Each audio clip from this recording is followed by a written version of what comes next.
Hello, কেমন আছেন সবাই? আজকে নিয়ে আসলাম আপনাদেরকে ভোলার ঐতিহ্যবাহী ছানার মিষ্টি দেখানোর জন্য। এটা হচ্ছে খেজুরের গুড়ের নাকি এটা? খেজুরের গুড়ের মিষ্টি না? ছানা না, ফুল ছানা না ভাই এটা? ফুল ছানা, এটা খেজুরের গুড়, আর এটা হচ্ছে চিনির। এটা হচ্ছে 20 টাকা পিস, আর এটা হচ্ছে 25। এটা কত টাকা করে পিস? এটা হচ্ছে 10 টাকা পিস না? এটা হচ্ছে ভোলার ঐতিহ্যবাহী ছানার মিষ্টি।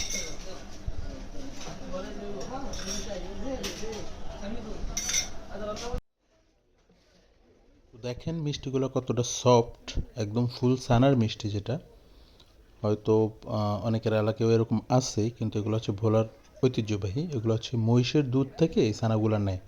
ভোলাতে জানেন যে প্রচুর পরিমাণে মহিষ পালন করা হয় চর অঞ্চলে, সো ওই দুধের মিষ্টি এগুলো। তো আজকে এই পর্যন্তই। সবাইকে মিষ্টি শুভেচ্ছা, শুভরাত্রি।